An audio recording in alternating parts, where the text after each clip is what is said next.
All righty. Again, welcome. Thanks for joining us for session 2 of our 3-part series. Looking at the names on the list, I believe I have met all of you, but if I'm wrong, I am Renee Aziz. I lead the Virtuoso Education Consulting team, and we are honored and excited to partner with my friends and colleagues at the IEP TA Center as we support you all in the spaces where you are with student improvement, outcomes, and overall school improvement. So in the chat, if you can just take a moment just to pop in the school or the district that you are representing today, or organization. I know some of you are at the organizational level as well. So just a couple minutes for you to see where everybody is from. You can greet your colleagues.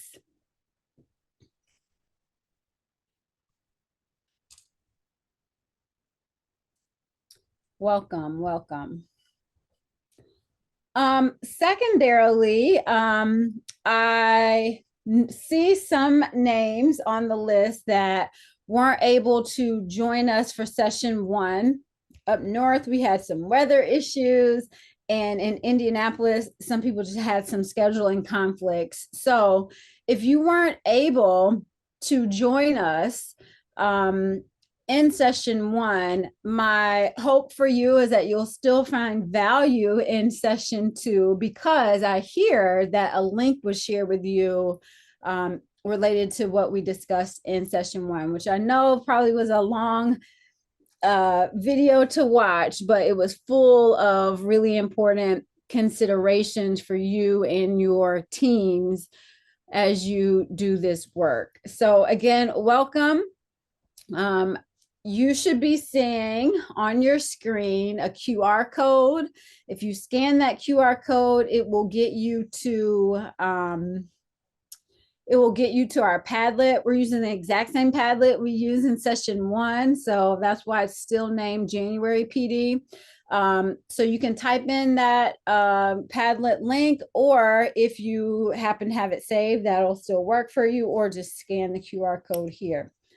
So you'll still see session 1 activities, and depending on the device that you're using, you might want to scroll all the way down, or if you rotate your device, or if you can rotate your device, you might see things side by side. Thanks, Matt, for putting that link in the chat so people can easily click it.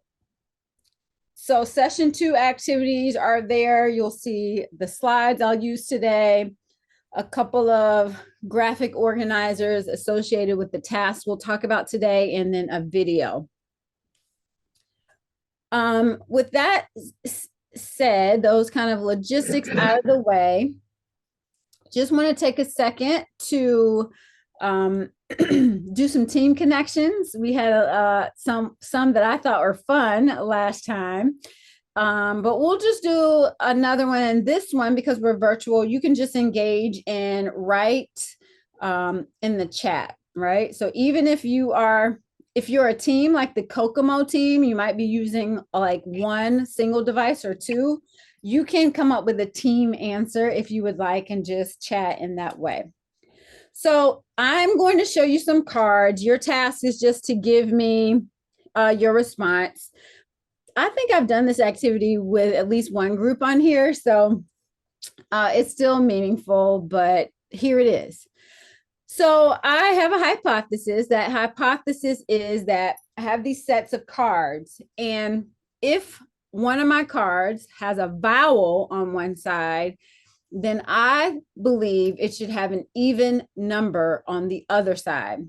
So again, I believe if a card has a vowel on one side, then it should have an even number on the other.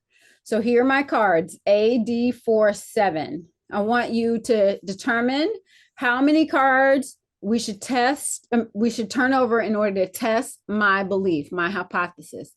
What cards should we flip over? And put your answer in the chat. So just 1 minute to share your thoughts.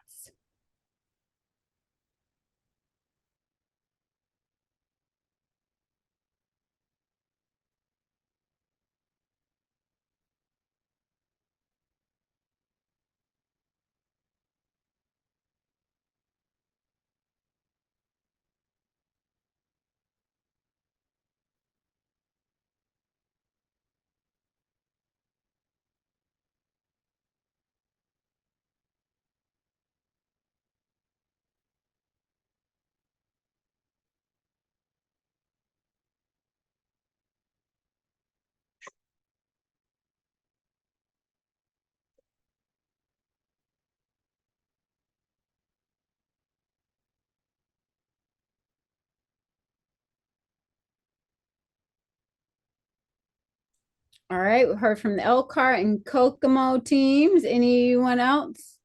Or maybe, actually, I think, yeah, that's right.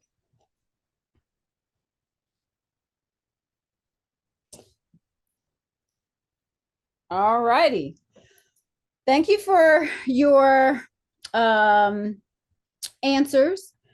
We see the Elkhart team says turn them all. Kokomo team says turn A and 4. And Monica says two cards, right? Assuming, I don't know, I don't want to assume which two. All right, so again, my hypothesis is if a card has a vowel on one side, then it has a number on the other.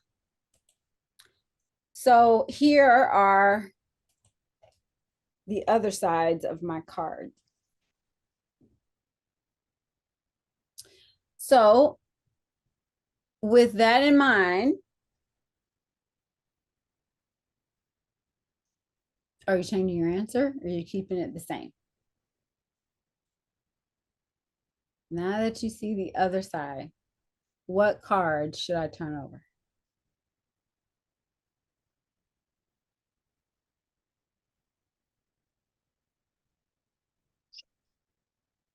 If you're saying, go ahead. You can either unmute yourself or just put same or I'm changing and put what that changes in the chat. Your choice.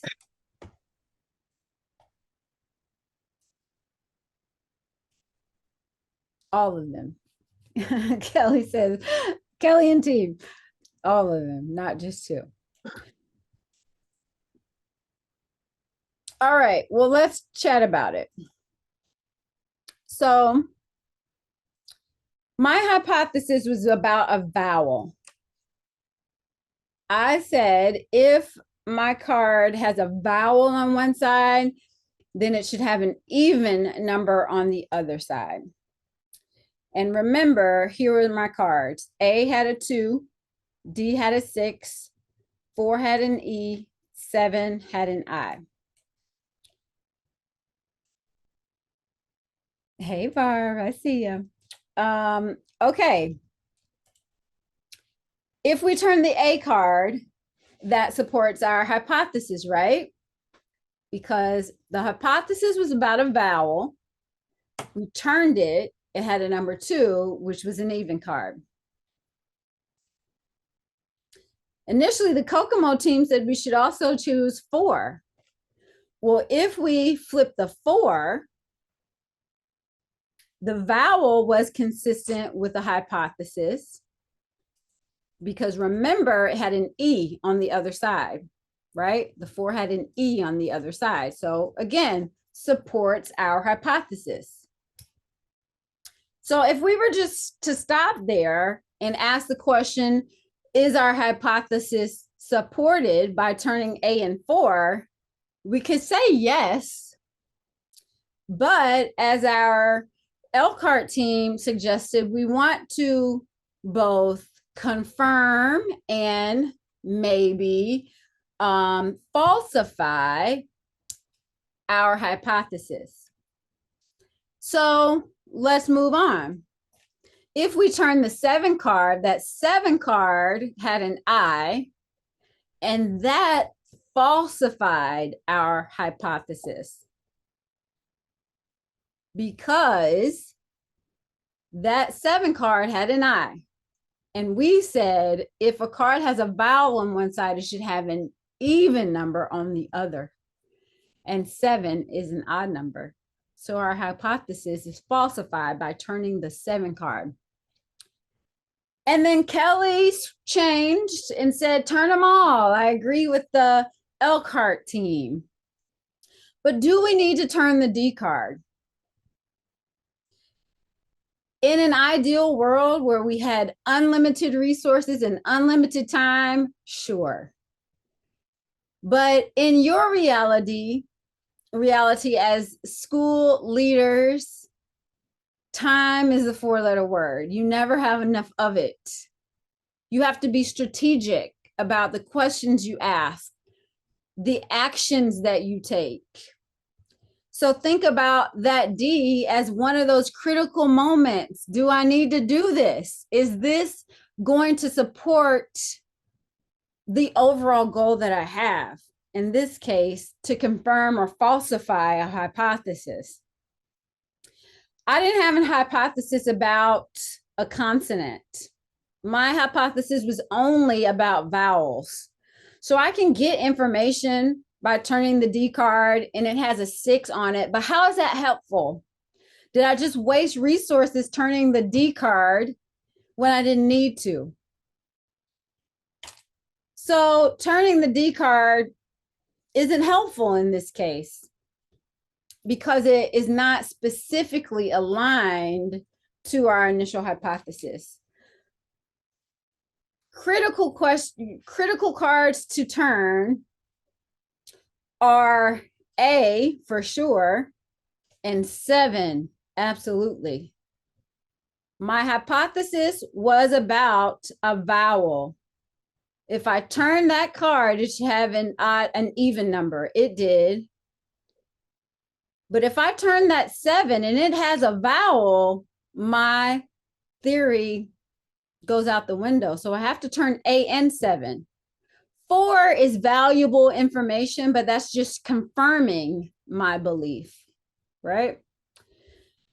Renee, we are here to talk about student outcomes. What are you talking about, cards? As we do the work of talking about selecting the just right interventions and having the hard conversations around actions and mindset and skill set and tool set and the actionable things that we can do to change our outcomes in our settings, we got to be strategic. And we also have to work really hard to fight against confirmatory bias. So today I am not really planning to share new information with you, but I want to give you a couple of protocols to help you dig deeper into the actions you're already doing. And as I'm asking you to think about data, to have discussions with your team, I want you to always remember to flip the 7 card, whatever that 7 card represents in your setting. What question or questions might you need to ask to clarify whether or not what you believe is true or could it not be? That's different than just saying, how do we know this to be true? That's flipping the A card every time. And you need to do that, but you also need to find a way to ask the just right questions to ensure you're not missing something. And that represents our 7 cards. So throughout the day, I might say, make sure you're having 7 card discussion, right? What's the way in which you might ask the question, is this really true? How might we know? So to that end, today's learning outcomes are to, as I said, dig deeper into the work you've already been doing. So I'm going to talk to you about the ORD method. Those of you that have been with me previously know that I love the ORD method. I think it is a very powerful protocol for having data discussions in a focused way. So I'm going to teach you that or reteach you, give you some reminders and ask you to apply it to your focus, your area of focus. And then I am going to have you do just a really quick surface level SWOT analysis to make sure that you are leveraging successes and opportunities in your district while also being intentional in your planning around weaknesses and threats. And then because this is kind of a check-in, a midpoint, we wanted to give you the opportunity to have some one-on-one coaching from me or from one of the IEPTA specialists that are on the call. So we will set aside time at the end for that if you are feeling like that you and your team need that. So as we begin, I invite you to be as interactive as you would like. Today, we really designed this so that you have the opportunity to talk and ask questions and report out. So I will, ask for some of that. If you're having really great discussions as a team and you want to just keep going and you don't want to share out, understood. But your lessons, your discussions might help another team. So if you feel inclined, feel free to share, but no pressure. So I want to begin by kind of going back to where we left off in session 1. Again, if you weren't with us physically, hopefully you have been able to capture the highlights of what our conversations were in session 1. I thought it was a pretty powerful session. So we really began our day and ended our day with thoughts about why are we doing this? What are we aiming for? And we had discussions about the fact that our ultimate goal was educational equity, meaning how do we raise the achievement of all of our students? And by that, we mean all of our students, while at the same time closing the gaps between the highest and lowest performing students. And as we do that, eliminating the predictability of which students occupy the highest and lowest outcomes. So thinking about those characteristics of educational equity, it requires us to set the bar high, right? Making sure that our practices are rigorous and include high expectations for all of our students, but that we're also very intentional about our use of data and our interventions so that they are really meeting students where they are, and that we then scaffold or accelerate students' learning according to what their needs are. We also talked about if we are really to get to educational equity, it's not just about adding a unique set of practices for a unique set of staff members to engage in, like do these practices for your special ed students. Rather, when you have an issue of inequity in your space, it really calls for you to look at policies, practices, and procedures of the system in order to make sure what you do as a system is benefiting all students. Those are tough conversations, but they are the foundation of all the work that you do. And I really believe should be your centering, kind of your northern star. Like always keep your eye on that, because if you start to think just about the unique set of practices that you are focused on helping staff members build or implement, again, you can achieve that and still not be an equitable environment.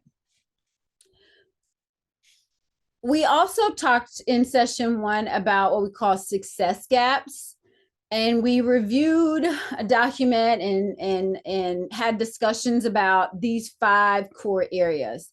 And part of the task in session 1 was to identify one or more of these areas that were really the essence of what you and your community needed to address as you are working on whatever the school improvement or student outcome concern you're trying to address was, right? So given that thing you want to improve, which of these 5 areas was most meaningful to that? So I want to take an opportunity for you all to just do a quick check-in to kind of share out what your area of focus is.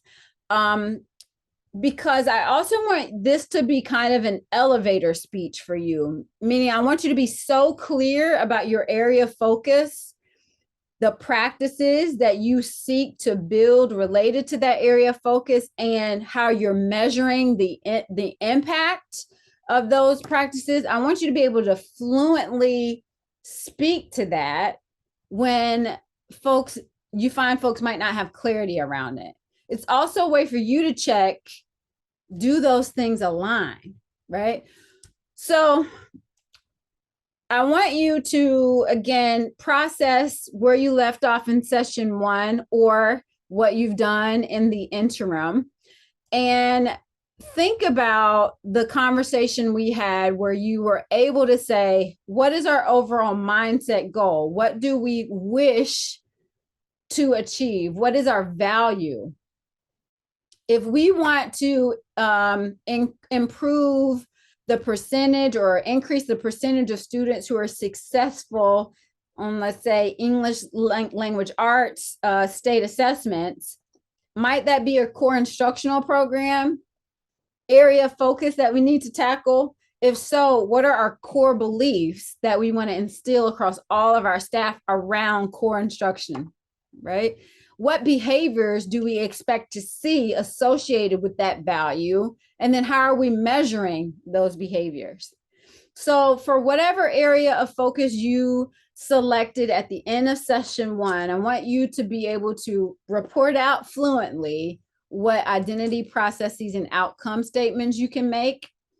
And then finally, well, I'm going to stop there. I'm going to have you do one task at a time. So I'm going to give you 2 minutes to talk as a team and kind of be able to, again, share the 3 elements that you see here, and then share out with us your area of focus. So I'm going to set my timer for 3 minutes and we'll check back in then.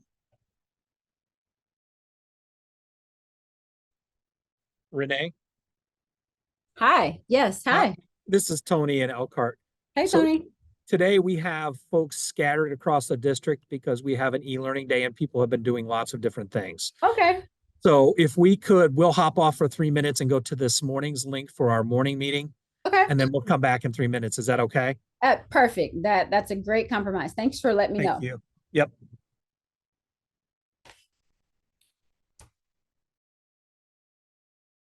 I was going to say, alternatively, I can establish a breakout group for you all, whatever you prefer. You just let us know in the chat.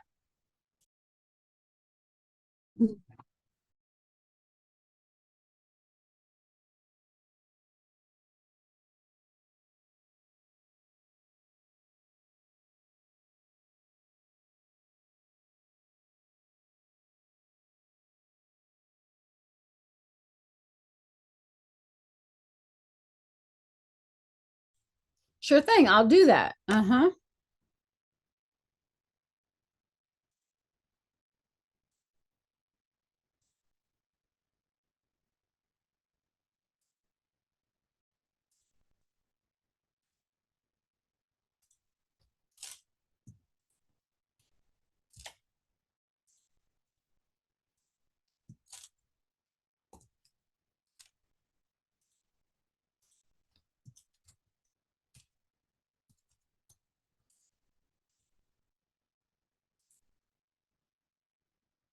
All right, so I established those rooms. I just made 3 based on the check-ins.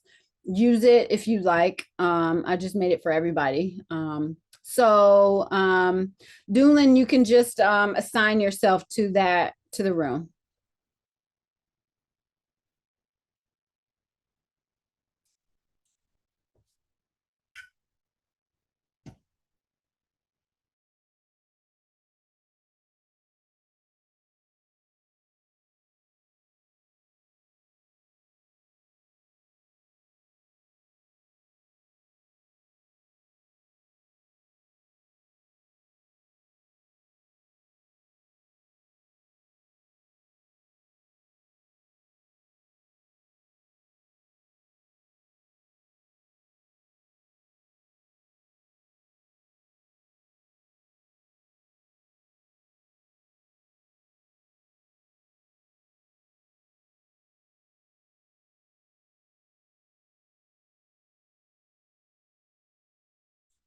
Jen, tell me what room you want to go to, and then I'll just pop you in there.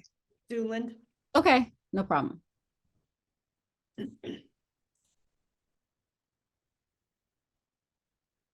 So you should have gotten a pop-up that said join. Got it. Okay.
All right, closed breakout room. So everybody should be headed back now.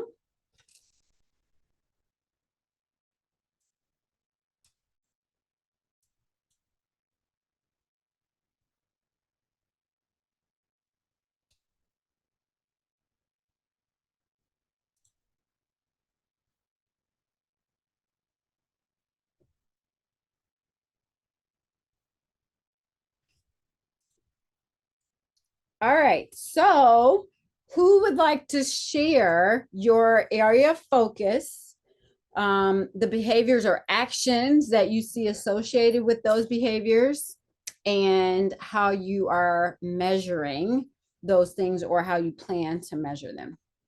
You can either raise your hand or just unmute yourself. All right, since I broke in earlier, Renee, this is Tony at Elkhart. Okay. So we are behind because we were one of those weather people. Mm-hmm. And we had a group of people that got together actually this morning and were watching the video and starting this process. Okay. But none of our secondary people were here because it's SAT day. Mm. So we got a good start and really looking at the core instructional program is the whole reason I had wanted to get in, because our RDA scores really show that we do well in some things, but in our tier one and general education instructional pieces, our students aren't getting the scores. We're not going to go up in the RDA until we actually address our tier one instruction. Mm-hmm. So one of the folks on our team is actually the curriculum director for elementary. Mm-hmm. And she's down here with us. There's a group of 3 here, and then we're spread across the district. We're Mm-hmm. really identifying and having a core focus at the elementary level on reading and looped in the cultural responsiveness piece, because it's pretty obvious to us with what we're doing right now. We're very fragmented and stagnant, I think would be a good word, and looking at cultural responsiveness as we talk about instruction. Mm-hmm. That's where Super. Yeah, I think it certainly sounds like you are thinking about really great things, and adding your secondary colleagues to the conversation will be important when you're able to do so. As you kind of make sense of session one, I mean, your colleagues on the call from other districts can tell their stories, but one of the very powerful things that I believe is important for you all to consider early on in Elkhart, well, 2 things. That Success Gaps tool, since you've already identified core instruction and culture, I would look through the components of both of those areas in the Success Gap tool and see if there are any indicators in that document that strike you as being relevant to your work at the elementary and secondary levels. And then secondly, I would really engage in a couple of rounds, and I probably would do this separately for elementary and secondary. I would engage in a couple of rounds of the 5 whys, which is what we're going to go into next, just as a reminder. But so why are students not growing? Why is our RDA outcomes, why are they the way they are, right? That's your big question that you're trying to get a why to.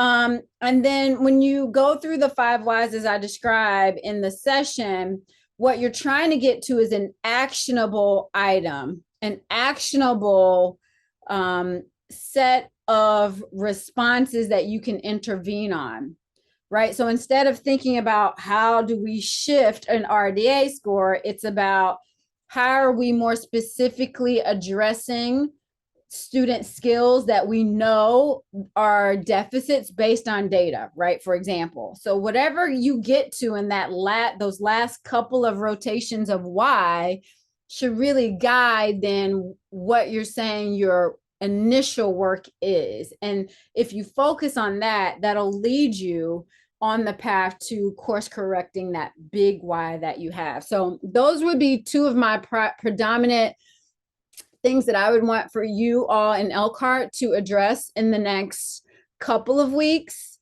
really getting clear on indicators from success gaps and talking together through the 5 whys.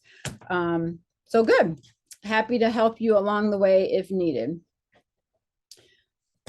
Another district or school want to share out your area of focus, behaviors associated with that, and how you are or plan to monitor those outcomes? So in Duneland, we have been really looking at the interventions and supports as well as the database decision making. Specifically with our behavioral programs, we're kind of revamping them completely. So kind of on the data side, we're looking at, well, first, we have a specialty committee that we developed with staff, administrators, teachers, counselors, to help develop values and our beliefs, what we want this program to look like. And then we've met twice. We've also done a site visit at another district to help get ideas of things that we like or don't like. And then from there, we also would like to move forward with doing some training for staff on FBAs and BIPs. So we're not just relying on a behaviorist or diagnostician to help with those, that our staff can do that to help with our data on that side. And then we've been kind of laying out an outline after our last meeting for those interventions and supports, what we would like to see available in those settings. So that's kind of where we're up right now. Love it. Good job. Good job, team. Love it. I am going to push you a little bit when we get to this next section around mindset, skill set, tool set, because I heard a lot of those. And then I bet you can answer some follow-up questions that I have when we get there. Kokomo, anything you want to report out? Oh, this is Penny Helmberger. You don't see my name on here because I'm under Monica's name for some reason, but that's okay. Okay. So yeah. We're going to kind of follow Nikki's lead here because we feel the same way. It's interventions and support. And as we mentioned last time when we were all together, one of the concerns that we see obviously are we need more professional development on how to best serve all students that are experiencing some type of behavior. So that's what we kind of see in our schools right now, and specifically not just special education teachers, but general education teachers as well as our admin, because oftentimes, as you all know, who are in special ed regularly, that it often becomes the special ed teacher's problem, and sometimes it's they want to just send them to that room, and that room, we don't really want that room to always just be that room. We want everyone to be well equipped to work with behaviors and to help respond to that and provide that intervention and support to those students. So we also want to provide more training on FBAs and BIPs as well. That is something that we've recognized needs work in our district. And I think that pretty much covers it. Okay, excellent. I love it. Great job, everyone. Okay, so you heard the Duneland team talk about having a committee, a specialty committee, come up with clarity on why the need for these updates or revisions or opportunities for strengthening. Be clear on that so that your strategies are intentional, right? And you can think about what are the mindset, skill sets, and tool sets needed to align with that core value. The processes come a little quicker usually to mind because those are the best practices, the pedagogy, the things, the tools in our toolbox that we can say we need to do this better, right? So a lot of times our behaviors are things that are often the things that we attack in terms of problem solving mode. I want you today, all of you, to be intentional about thinking about the outcomes. How are you going to measure the specific implementation or impact of the practices that you mentioned? So if you train staff on X thing, what's the monitoring associated with that? Not that you can say, yeah, we had 50 people in attendance and 50 people came. Not that, because how do we know that's making an impact on the student and system level outcomes that we want? But if we train 50 people come, what do we expect to see in terms of the behavior that we can measure? I'm bringing that to mind because that might be something you have to plan for now. In the morning session, one of your colleagues in another district said that they were focused on instructional planning, right? They needed to make that more rigorous, especially when it came to the implementation of IEPs. When it came to general ed teachers implementing components of the IEP, they needed to have better instructional planning around that. So they had established a behavior of making sure the gen ed teachers had collaboration and planning time with instructional coaches and special ed teachers in order to realize that new behavior they wanted. But then when you talked about outcomes, how are we measuring that? Well, they could quantify, did you meet or not meet, yes or no? But that's just one level.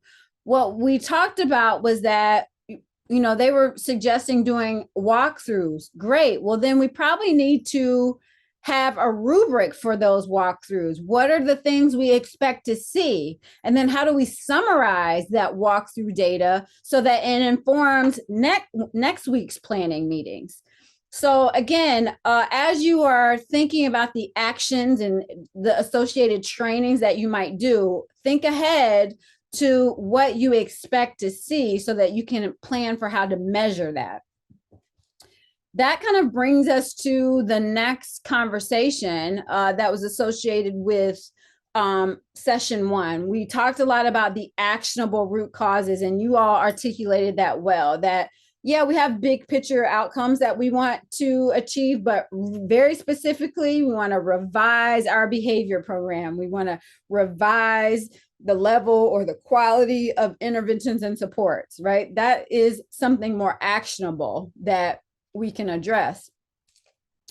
And as you heard your colleagues sharing, we talked a lot, probably more than you wanted to, about some things that people find abstract, but in my experience are really the core of the reasons why we don't see progress in our actions.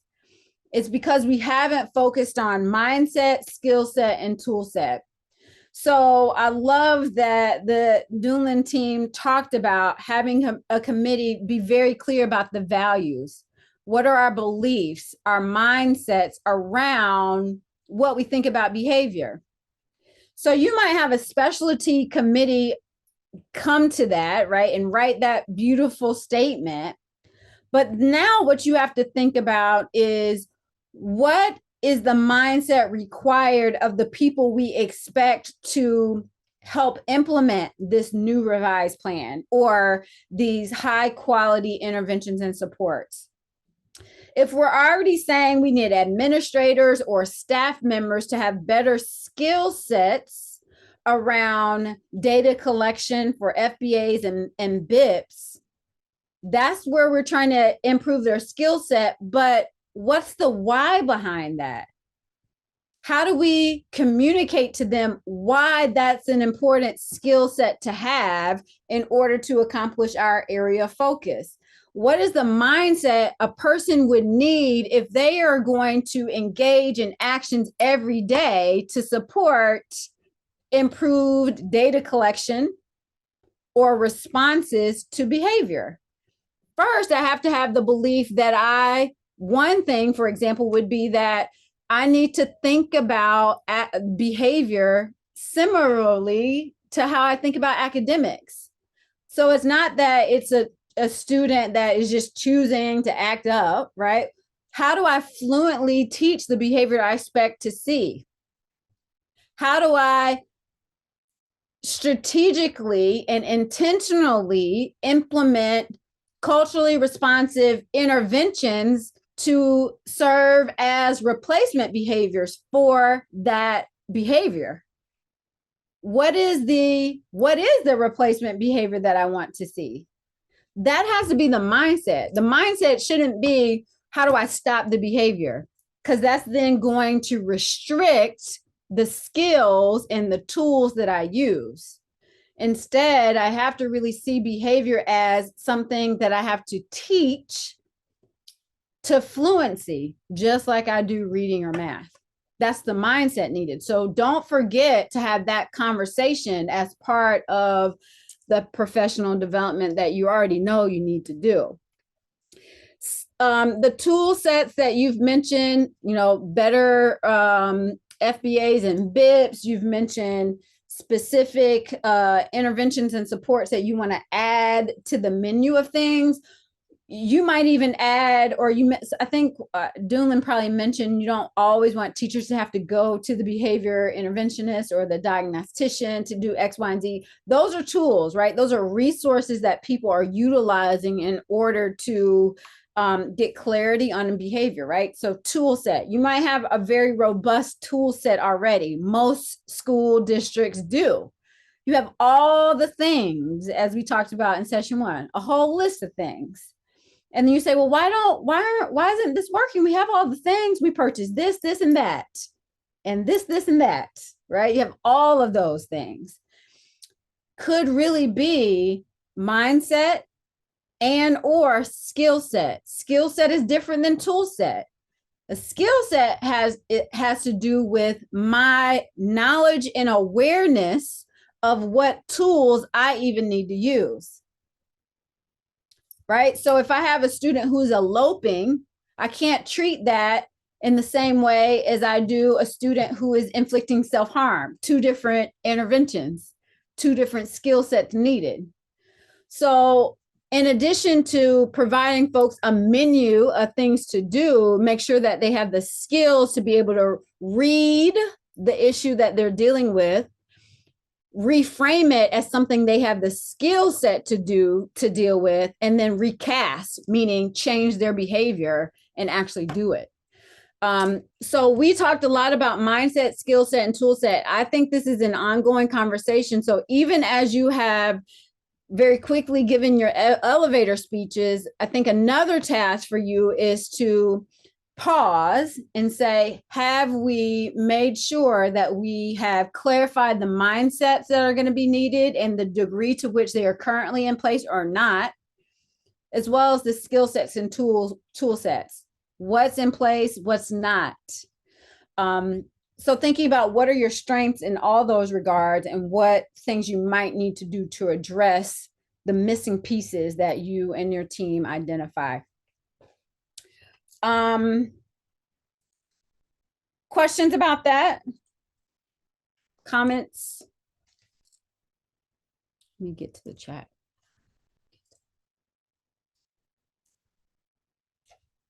All right, seeing none. I want to show you a quick video from, it's not really quick, it's 5 minutes, from Simon Sinek, and you might have seen versions of this. It's his concept of the golden circle, and we talked about this in terms of mindset a little bit in session 1, but I want to play this video because it's really relevant to the conversation you're about to have around data discussion. So hopefully it works. It was a little buffering last time, so I need you to give me feedback in the chat once I start playing it. If it is buffering, you can't hear it, or if it's frozen or skipping, just tell me that and we'll skip it and I'll have you watch it on your own at a later time. So we'll try it out. Let's see.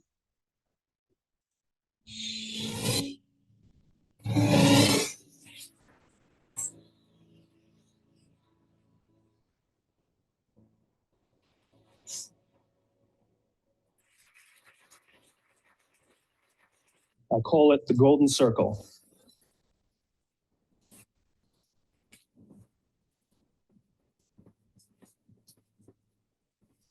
Why, how, what? This little idea explains why some organizations and some leaders are able to inspire where others aren't. Let me define the terms really quickly. Every single person, every single organization on the planet knows what they do 100%. Some know how they do it, whether you call it your differentiating value proposition or your proprietary process or your USP. But very, very few people or organizations know why they do what they do. And by why, I don't mean to make a profit. That's a result. It's always a result. By why, I mean, what's your purpose? What's your cause? What's your belief? Why does your organization exist? Why do you get out of bed in the morning? And why should anyone care? Well, as a result, the way we think, the way we act, the way we communicate is from the outside in. It's obvious. We go from the clearest thing to the fuzziest thing. But the inspired leaders and the inspired organizations, regardless of their size, regardless of their industry, all think, act, and communicate from the inside out.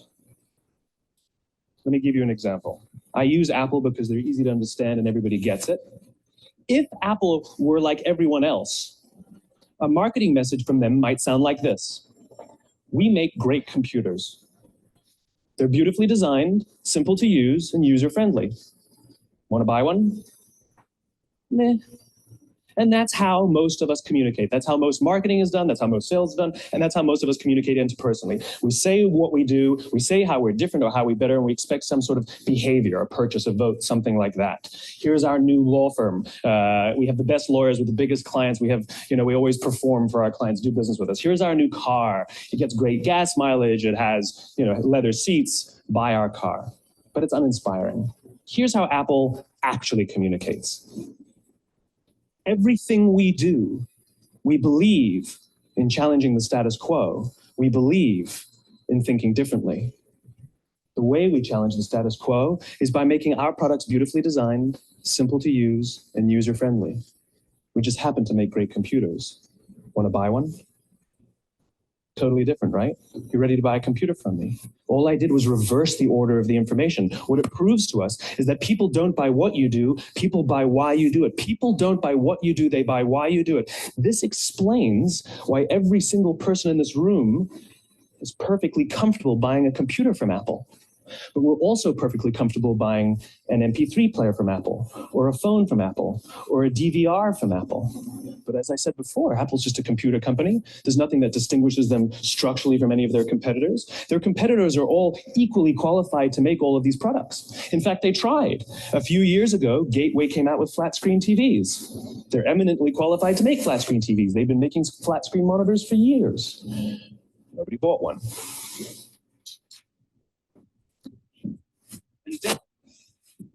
Dell came out with MP3 players and PDAs. And they make great quality products, and they can make perfectly well-designed products, and nobody bought one. In fact, talking about it now, we can't even imagine buying an MP3 player from Dell. Why would you buy an MP3 player from a computer company? But we do it every day. People don't buy what you do, they buy why you do it. When we communicate from the outside in, yes, people can understand vast amounts of complicated information like features and benefits and facts and figures. It just doesn't drive behavior. When we communicate from the inside out, we're talking directly to the part of the brain that controls behavior, and then we allow people to rationalize it with the tangible things we say and do. This is where gut decisions come from. Sometimes you can give somebody all the facts and your figures and you say, I know what all the facts and details say, but it just doesn't feel right. Why would we use that verb? It doesn't feel right, because the part of the brain that controls decision-making doesn't control language. And the best we can muster up is, I don't know, it just doesn't feel right. Or sometimes you say you're leading with your heart or you're leading with your soul. Well, I hate to break it to you, those aren't other body parts controlling your behavior. It's all happening here in your limbic brain, the part of the brain that controls decision-making and not language. But if you don't know why you do what you do, and people respond to why you do what you do, then how will you ever get people to vote for you or buy something from you, or more importantly, be loyal?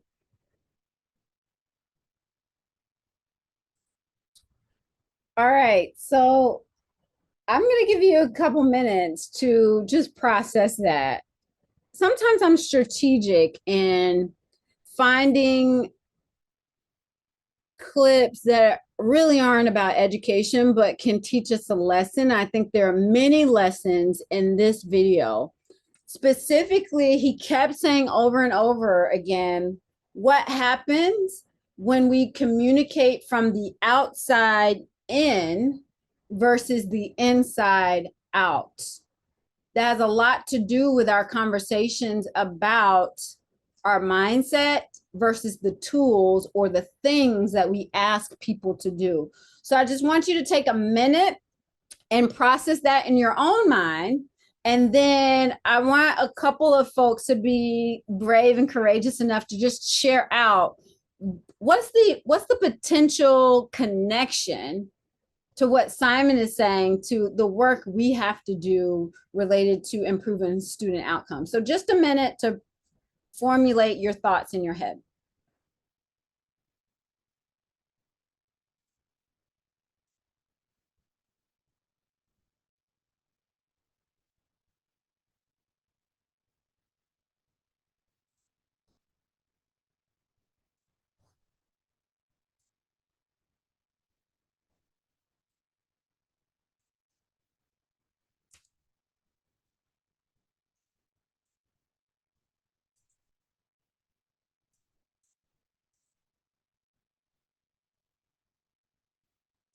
All right, anybody want to share?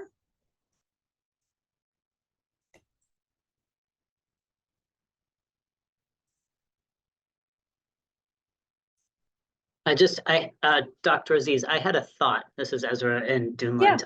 Uh-huh. I was thinking about it in terms of like teachers and sort of like their way of thinking and processing around special ed to begin with. And then I feel like a lot of times special ed teachers know why and how they want to do something, but have difficulty with the what of measuring. And that gen ed teachers tend to know what we're doing and how we're doing it, but not know why. Hmm. So it's just a thought in terms of that mindset. Yeah, I love that. Something to consider. Huh. Yeah, I can see that. I can see that connection. Yeah, thanks for sharing.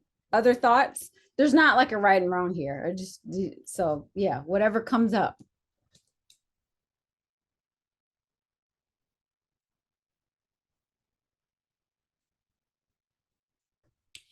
So I'm not going to force the issue. This video is linked on your Padlet. I think it would be powerful just to sit and listen to again. What I encourage is that you think about when you are messaging this work, right? The trainings you might end up doing or the revised policies or procedures you might establish. Be careful not to only or not to overly communicate all the what's. I think what we learn here is that sometimes we have to tap into the why so that people can fall into an alignment with what the things are. But if they don't really understand the purpose, the intention, the value, then their behavior will be misaligned to that thing that we want them to do. So reporting out gobs of data without also having a larger conversation about the value that we desire to communicate, who we are as a school community. I think we have to do both. I'm not saying pick and choose, but I am definitely saying I think we, in a lot of ways, sometimes prioritize all of the details on what we want people to do without necessarily helping them understand the why and how. So see what your colleagues who are not on this call how they might be processing not only his words, but also connections they're making to the work that you're doing in your district. So I think he sets us up for how I want you to be thinking about the data that you're going to be tuning into in order to monitor your progress. And so in order to do this is when we talk about the ORID method, which was one of our objectives for the day. first, I always show this slide that we have so much data. There's not one of you that are not that don't heavily rely on data. But the data really is only as good as the decisions that we make with it. And if we're all thinking about that data, processing that data differently without having a conversation about all of those different perspectives, we may never really get to a focused set of actions that we all engage in. So that's part of the reason. Actually, it is one of the main reasons why I teach and often rely on the ORID method of focused conversation. ORID method is really a just a process to help people talk through data. You can choose any data that you are interested in thinking about that aligns with your area of focus. But when you are engaged in the ORID method, what you're doing is going through 4 stages of discussion. So before I explain the 4 stages, I want you to call up in your mind a meeting that you have been in previously talking about data, where there wasn't really an official process or protocol. What I imagine happened is that you may have had varying degrees of conversations about the data, but likely what happened is that people were talking about different elements of the data at different times based on who they were. Based on their own lenses, they see something in the data, they share that out. But I'm not even thinking about what you just shared because I see this, and so I share that out. And before you know it, you have lots of ideas and thoughts about data. And then you have to have a really good facilitator to make sense of all of those comments and move you on to the next step. Oftentimes, what can happen in those kinds of situations is that you talk a lot about the data, and before you know it, time has expired and you don't have any really concrete next steps. The ORID method really helps you avoid that. So as I said, using the ORID method, you go through 4 specific stages of discussion so that everyone is talking about data in the same way at the same time.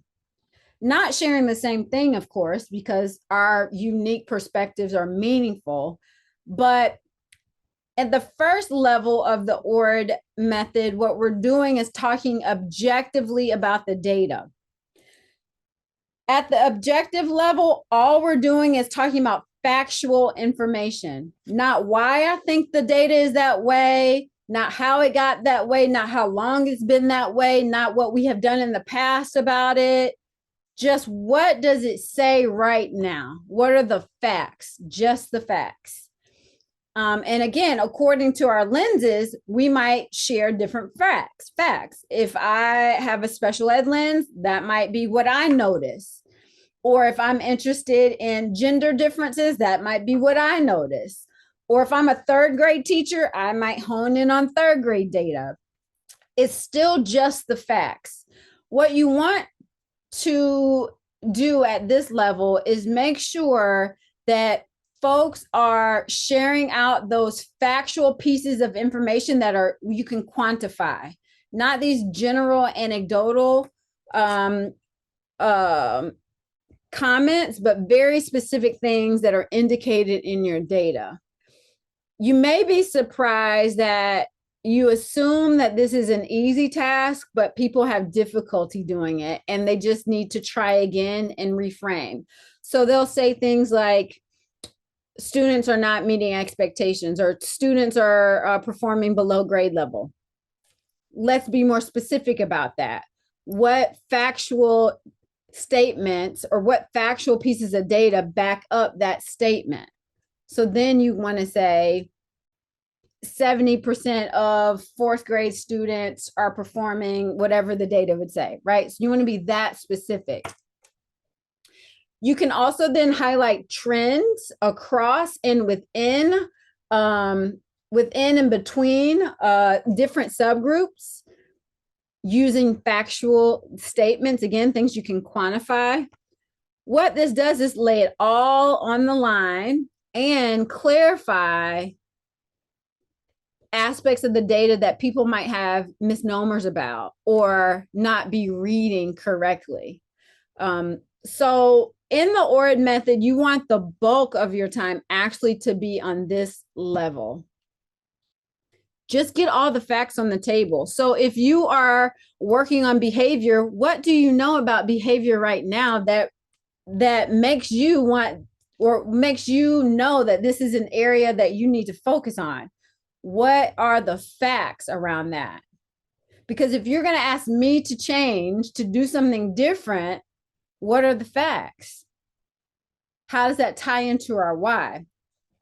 So that's the O level. The R level is reflective. That's when you're just encouraging a free flow of people sharing how they feel about the data, not what they think, how they feel. You might be like, Renee, we always say data has no feelings. Well, we can say that all we want, but people absolutely have feelings about data.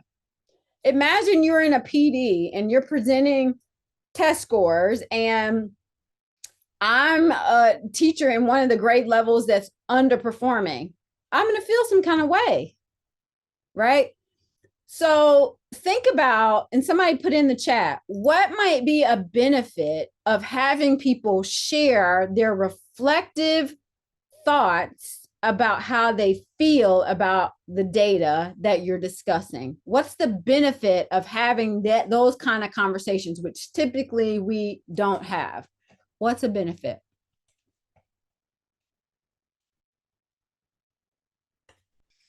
Variety of perspectives. Yep.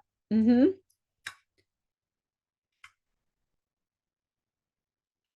You can unmute yourself or type it in the chat either. Barriers. Yep. You can identify some things you're going to have to work to address. Yep. Yep. Helps us think about what are all the ways in which our needs can be met, how we can think about the behaviors we're going to do collaboratively. Mm-hmm. Think about mindset. What else?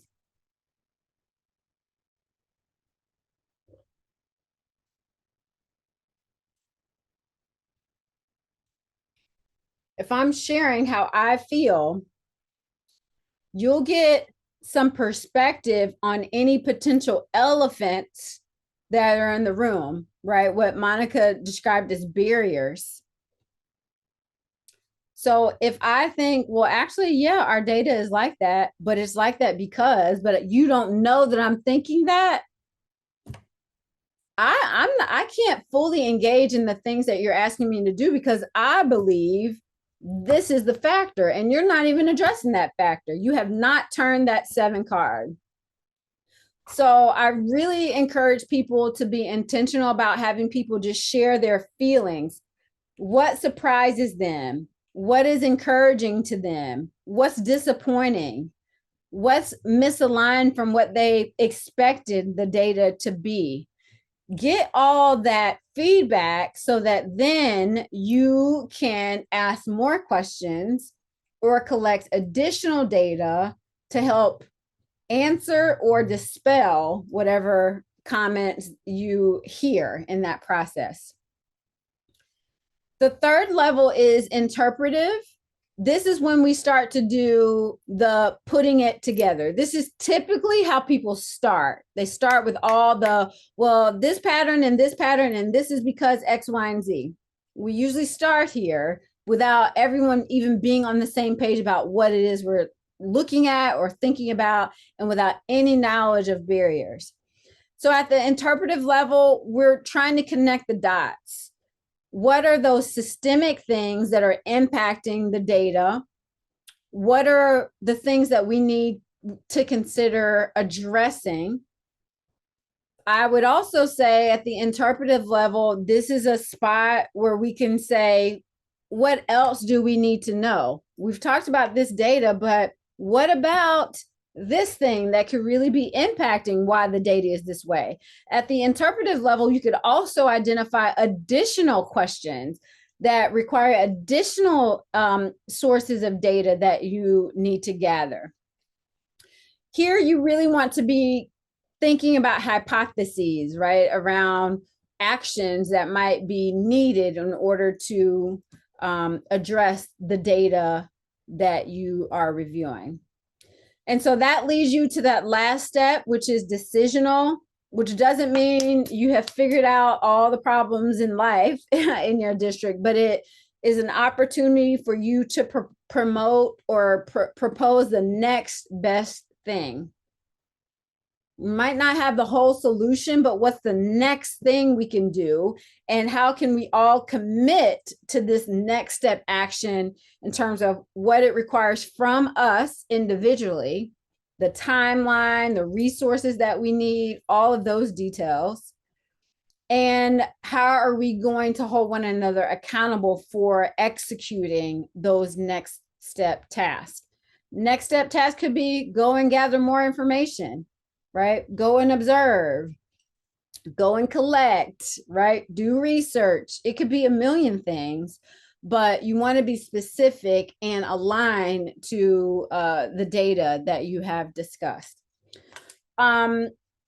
So I want you to spend some time with your team considering how you might utilize ORID to help you as you work on your area focus.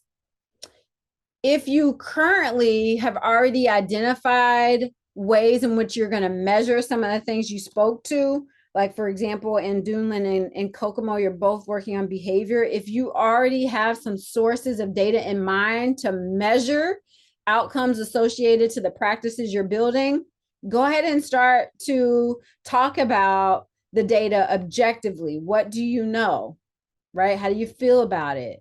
What connections can you make? What's the next best thing? But I imagine for most of you, you aren't sitting in front of that data right now. So in that case, what I would like for you to do is think about what piece or pieces of data might you use an ORID process for. So for Elkhart, if you know you're going to need to work on core instruction, what data might you use to speak to the why of that, to really clarify what the needs are? And again, we all have so much data. You might have to do multiple iterations of ORID. So think about what might you start with that is communicating the why, not the what you want people to change, but why it's so important. What are your values, beliefs that are misaligned to what the outcomes are? So for all of you, if you don't have data in front of you, I want you to think about what data might you use to complete this ORID process. What data might you use in order to do the ORID process? I want you to think about who are the people that would need to have this conversation alongside you? Who are the stakeholders that would need to have this kind of dialogue for the benefit of moving forward in your area of focus? And then third, what's a good timeline for that process? When might you be able to do that? So I'm going to set my timer for 6 minutes, and I want you to have that conversation. I'm going to open back up the breakout rooms if you want to do that, or whatever protocol you were using before. If that worked for you, you can keep that. But let's all set our timers for 6 minutes, and we'll come back and chat about ORID and move on. Questions before we do that? All good? Okay. Then I have opened up those breakout rooms so you can join them.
All right. So I'm interested in your feedback about the ORD process, your initial reactions, ways in which you think it'd be valuable, stakeholders you might use it with, or concerns or worries you might even have related to its use. So I can go for Kokomo if you're ready for. Yeah. For sure. Yeah, We thanks. really like the ORID method. It's nice to have a framework that you could refer back to. I mean, I haven't seen that, especially in facilitating this kind of professional development, knowing that the data that we're going to need really is our LRE 52 numbers, and then the behavior data for consistency. We know in our district that we have our principals with special education experiences is far lower than it's ever been. So we just have a really new training opportunity, let's call it. The stakeholders would be the gen ed teachers, special ed teachers, and administrators, partly because our ED rooms are also seeing behaviors that are far excessive than what we have typically experienced in the past. The last few years, 3 or 4 years probably, have been challenging. New behaviors that make teaching very difficult. Beyond a typical ED student with emotional disability, that a behavior plan that you follow can lessen a behavior or equip them with skills to demonstrate a new behavior, right? Like some are teaching behavior, some are eliminating.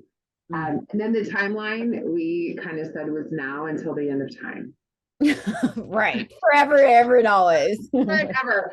Ideally, we could get this training done with Tenny and I talk about with principals relatively quickly, sooner than later. And then that plan for, to kind of get out of that, principals and teachers support each other because we feel so bad that you have to tolerate this behavior, right? Like it's about identifying. So when you get to that, using that ORD level, like factual, it takes the emotion out of it. So we can talk about factual things we're working with and dealing with, and then come up with some solutions. So I think to go through this process would be really helpful. And ideally, it would be a process we would start now and go all through next school year so that it would be something that is lasting, right? Like not just an answer to a quick problem.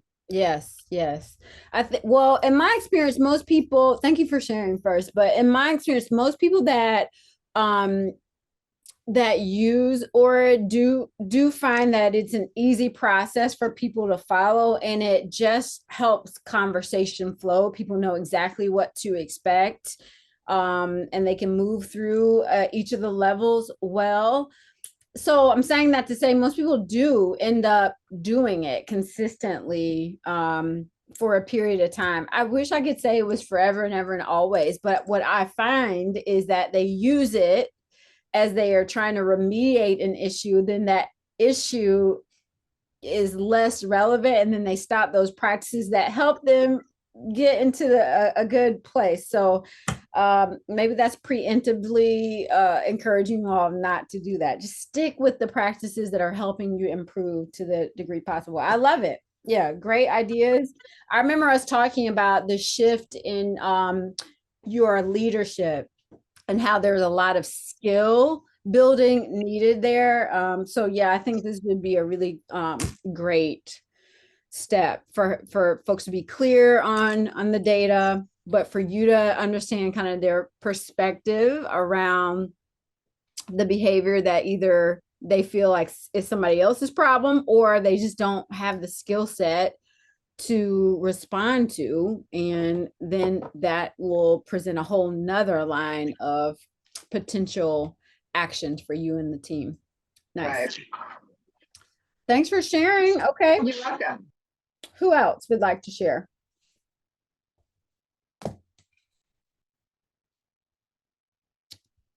Thoughts, worries, things you think it'd be helpful for, lack of relevancy for you, whatever is coming up.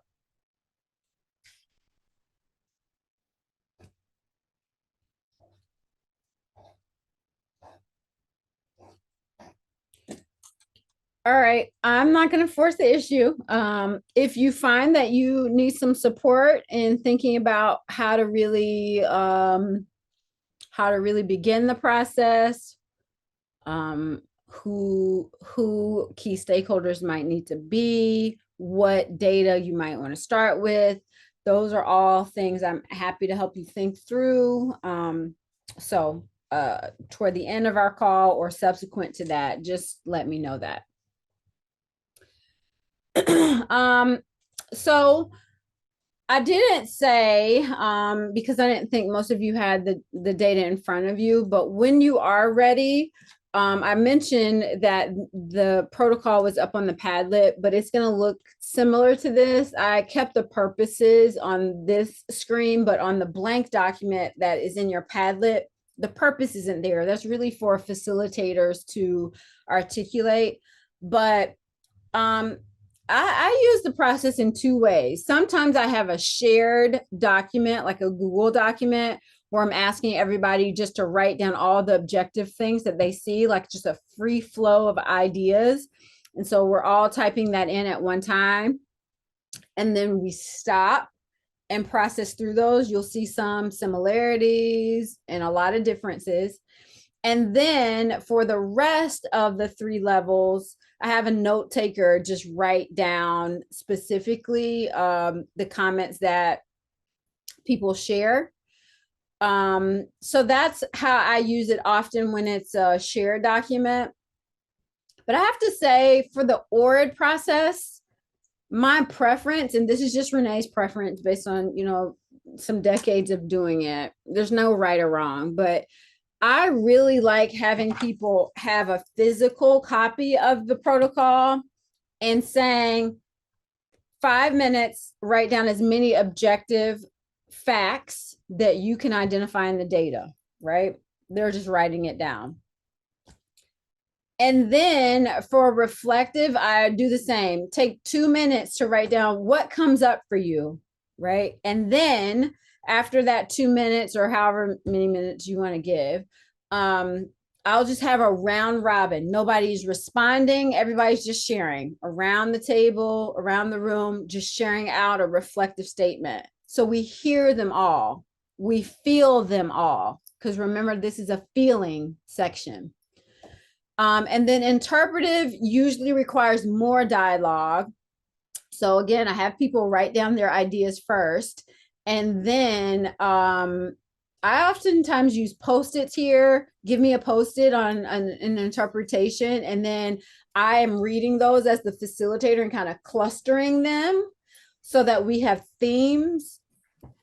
And then I have the team make sense of the themes that have been shared through all the Post-its. And based on those themes, what are our next best steps? So that's just a couple of examples of how I've used this.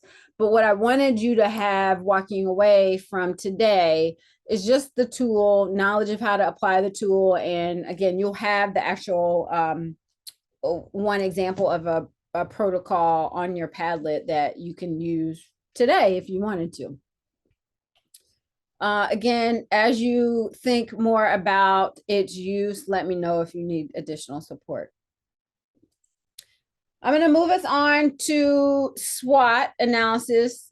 My experience is most people have heard the term SWOT analysis, and they can take, I've done these in administrative retreats over 3 and 4 days. Not what we're doing today. We're doing a 5-minute SWOT analysis. So it's real surface level. But it's meant for you to begin to think about the 7 card. Think about what else you might need to consider and how you might leverage that 8 card, right? The things that are working in your favor that already confirm what you believe. So strengths, weaknesses, opportunities, and threats. When you think about strengths and weaknesses, you're really thinking about those internal things that either support the actions that you want to grow, right? For example, you already have a pretty formal professional development process. You have time set aside. That's a strength, right? If you know that you need to give a lot of PD, that's going to work in your favor. Alternatively, if you have no set aside PD time and you know you need to deliver a lot of training to people to boost their skill sets, that's a potential internal weakness.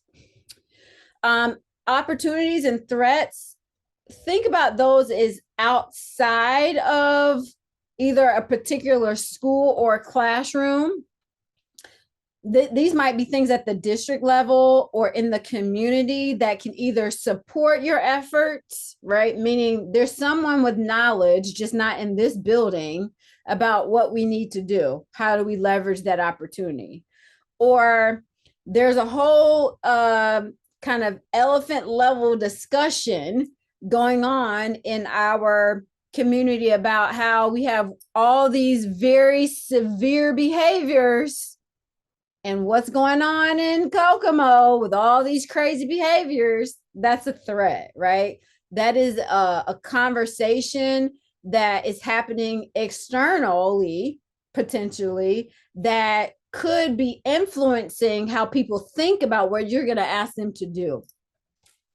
So when you're doing this kind of surface level SWOT, again, my intention is just for you to think about this related to your area of focus so that you can ask the number 7 card questions. How might this not work in our favor right now? How might we think about weaknesses and threats? But think about what are your internal strengths and weaknesses, clarify those, at least as a team, and then think about opportunities either at a district level or partnering, as Doolin was saying. What are our opportunities to go and shadow people that have been in this journey? What is that opportunity, right? That's an external opportunity. So what are those external things that you could do that would help? But what are those external threats that might harm your success in the work that you need to do? So on your Padlet is a template that looks like this. Again, focusing on internal factors, strengths and weaknesses, and external factors, opportunities and threats. I wanted to just quickly, I'm not going to read through all of these, but this is actual SWOT analysis I was doing with a district level team not too long ago, and they are working, their success gap areas were cultural responsiveness and core instruction.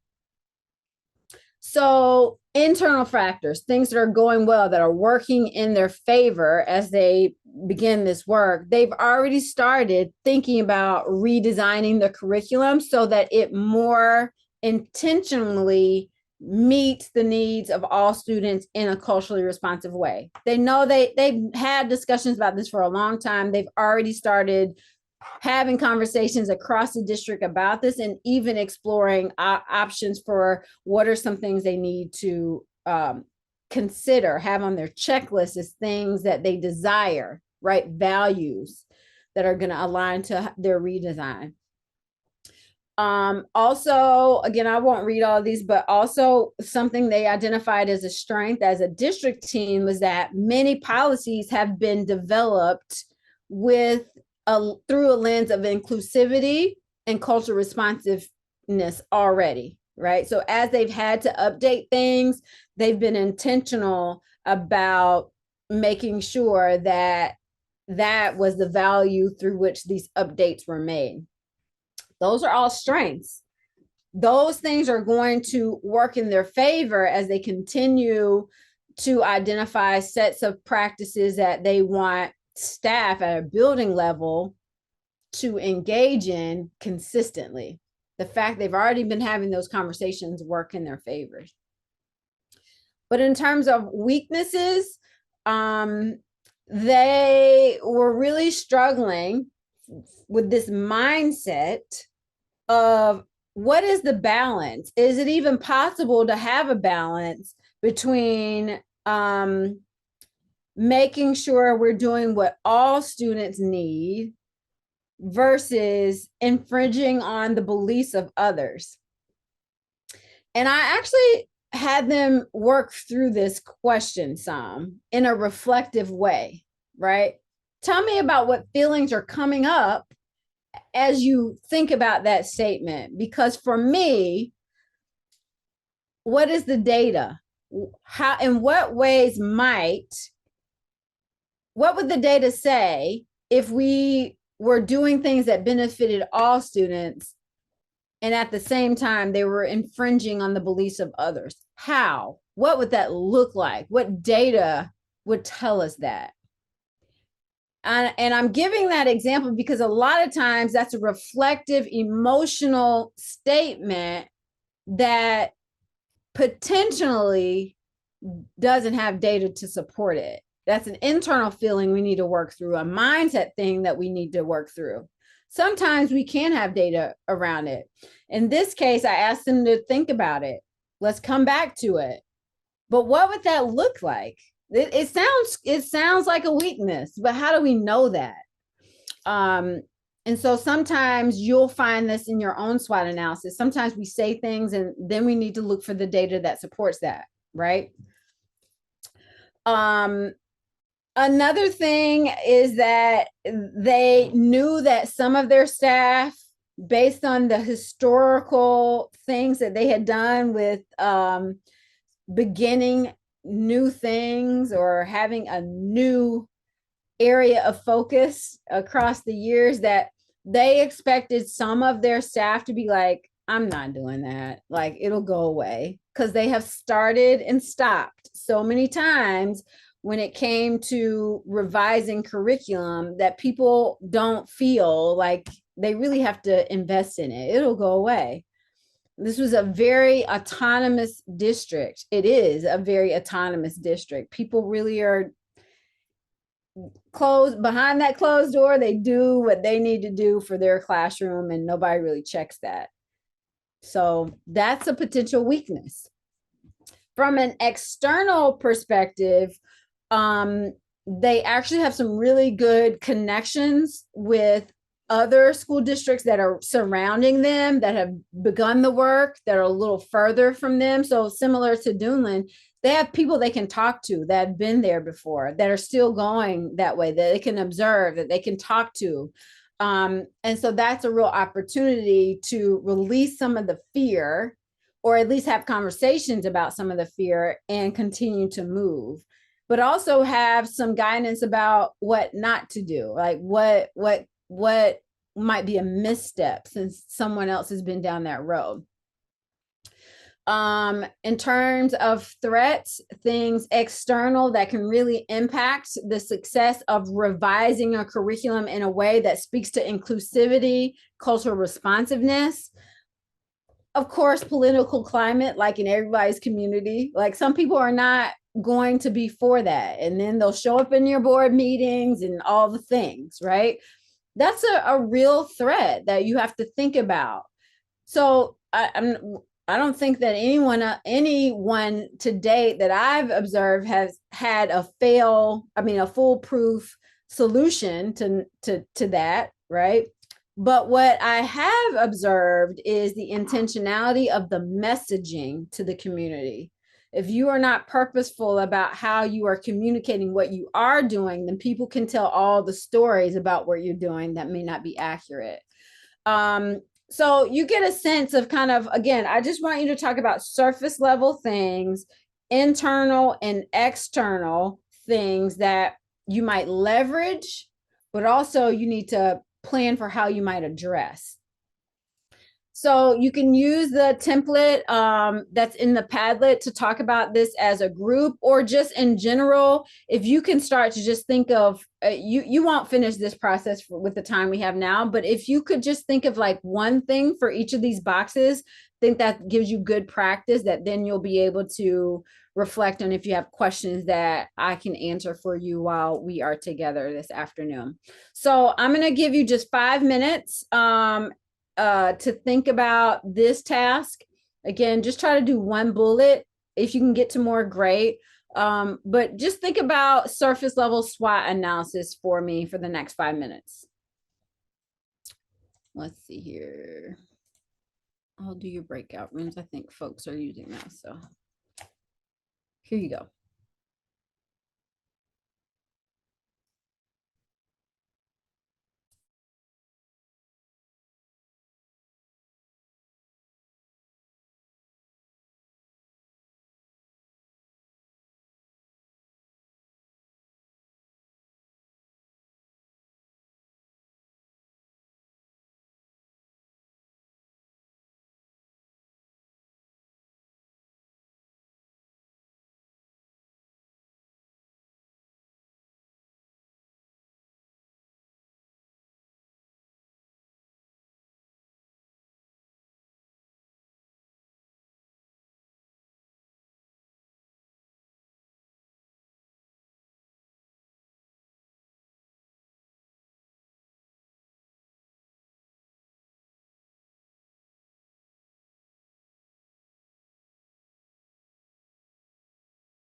All righty, we should all be coming back.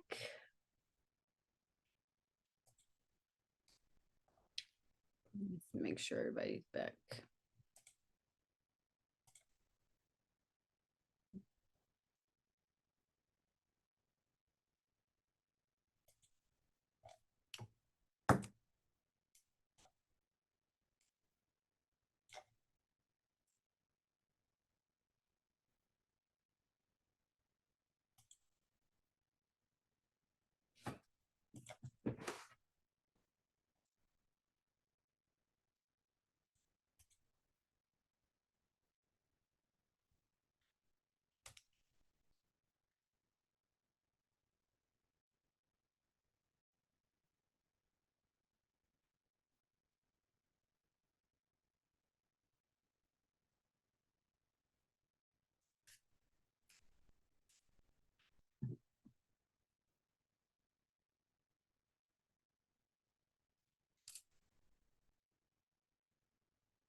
All right. Welcome back, everybody. Okay, I'm gonna pick Elkhart. Can you share a strength and a weakness, maybe an opportunity or a threat, all or one that you talked about relevant to the work you need to do?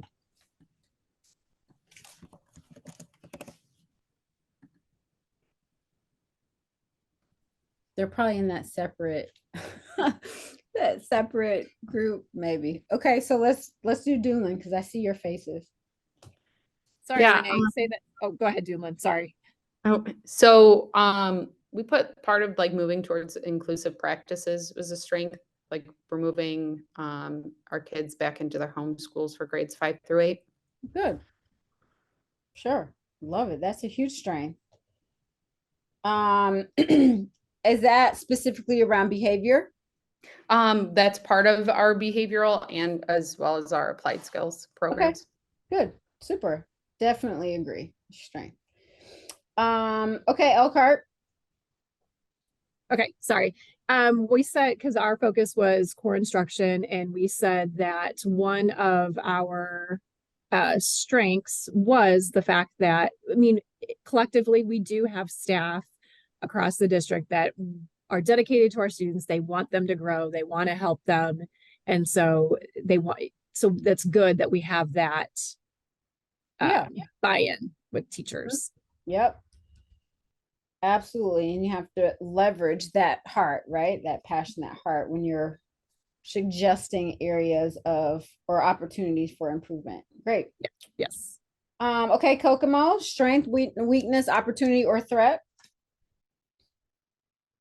Hello. So I was gonna mention threats. Okay. We really feel like we've noticed a lack of understanding from our parents with students that that they feel like their child is in need of an IEP and they feel like they need something that's going to fix it, fix their child, and that they will no longer get suspended. So with behavior, they feel like if there's any behavior concerns, if there's ever been a referral, then they would like that child to have a special education evaluation and have an IEP. So that has been something that we're trying to communicate to parents. And then also we're trying to also work with our doctors. So another kind of barrier or threat is we will, and this has happened quite often, we get on a prescription piece of paper, prescription pad, basically saying this student needs an IEP 504, and that's it. Yeah. So then we contact the doctors and really say, we have procedures in place here in the school setting, and this is what we do. So we're really trying to work with the medical field as well. So. Perfect. Yes. Very important. I mean, those are perfect threats that you've identified. And I bet you all the other your colleagues on the call can relate. I mean, I vividly remember getting those prescription pad needs an IEP. I mean, over and over and over again. Or maybe I never really could discern whether it was a lack of understanding or were you just trying to appease a parent by saying it's the school's issue? I never really got it, but I used to have the same conversations with parents about differences between medical diagnoses and even then educational impact, all that. So yeah, those are things that you're gonna have to work through as you are revising your interventions and supports around behavior. To address the parental aspect, many districts often find that a set of practices they then end up building are these whole academies for, I mean, that's an official word, but it just means workshops, resources for parents to understand the nature of their students' behavior, and that having a disability, of course, provides access to different kinds of interventions and accommodations, but we still have high expectations for behavior. That doesn't mean that there's no longer consequences. So that might be, based on that threat, another action that you will need to incorporate into your plan, right, as a 7 card. Love it, you all. I would expect that you would want to continue to have conversations about SWOT more fully when you have some data, maybe even that you are thinking about and using. So I encourage you to use the template that's in your Padlet to guide you through that, but it sounds like you're right on track. So let me just wrap up then, thinking about session 3. Here's this. Once you've done the fuller SWOT analysis, meaning you've really spent some time identifying all aspects of the boxes, here are just some critical questions that you want to just then do a check around. Based on what you've identified, how are you going to leverage those strengths? So it's not just about identifying them. How can they help you? In what ways might you think about the ways in which those strengths can address any threats or even potential weaknesses?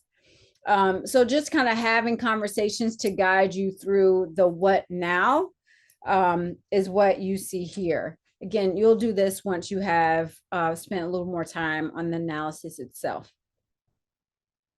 But I was speaking about next steps. So we'll be back in person together in April at the end of April. And I'll show you those dates in the next couple of slides. But in preparation for session 3, make sure you feel confident in session 1's content. You have an area of focus identified, right? And if you're at that stage now, similar to what Elkhart was saying, you're really projecting things that you have plans for starting in the summer or for next school year. Of course, not saying that you're not going to do things now, but you're really making plans for probably next school year. So make sure you're secure in the information from session 1. Encouraging today's session again wasn't meant to give you new things to think about, but just new tools to help you dig deeper. So if applying any of these tools you would find beneficial, I encourage you to do that. But in preparation for next month, here is kind of your additional work. I need you to complete at least one statement related to student level and system level outcomes associated with your area of focus. So think about that statement like in three parts. If you did whatever actions that some of you have identified today, if you did that, then what do you expect to happen? And would that happen at the student level or system level? So if we engage in professional development sessions for administrators, what would you expect to happen as it relates to behavior, for example? And would that outcome impact the system or specifically student? It could likely be both, but I want you to think about, if it's a, that it is a systems level impact when the policy, the practice becomes an expectation universally.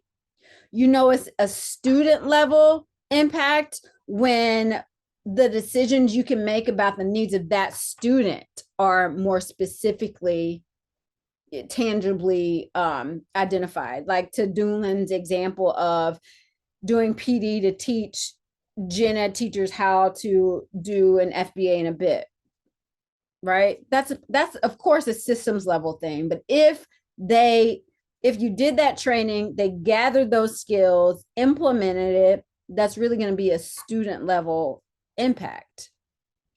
So I want you to write at least one statement. If you can write more, do that.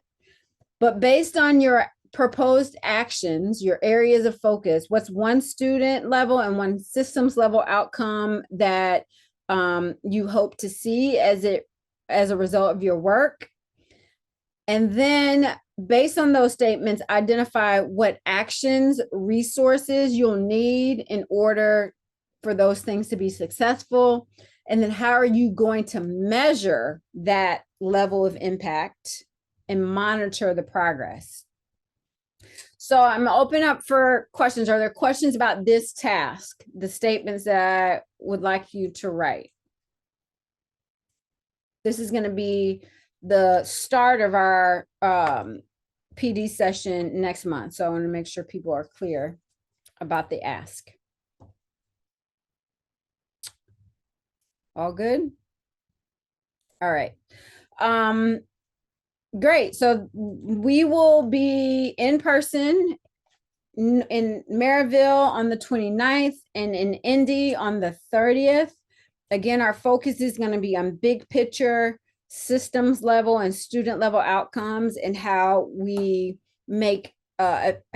develop corrective or targeted action plans at both of those levels in a way that takes into account mindset, skill set, and tool set. That's the plan.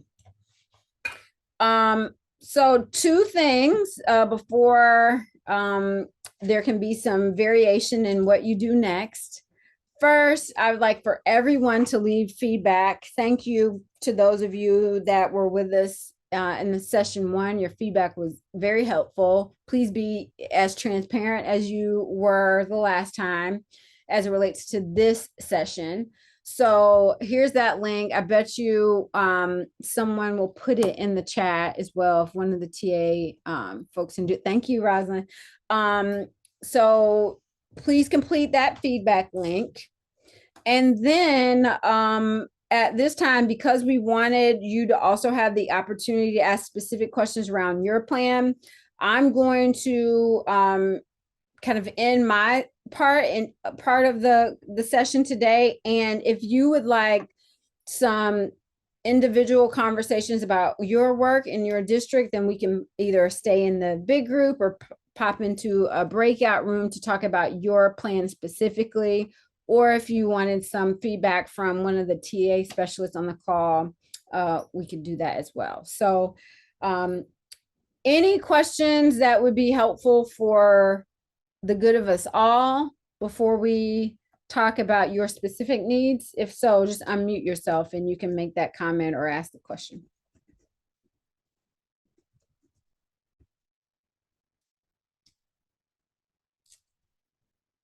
Great. So now if you would like some individual conversation about your team's plan, just put that in the chat so that we know we need to respond to you. Otherwise, I will leave this feedback link there.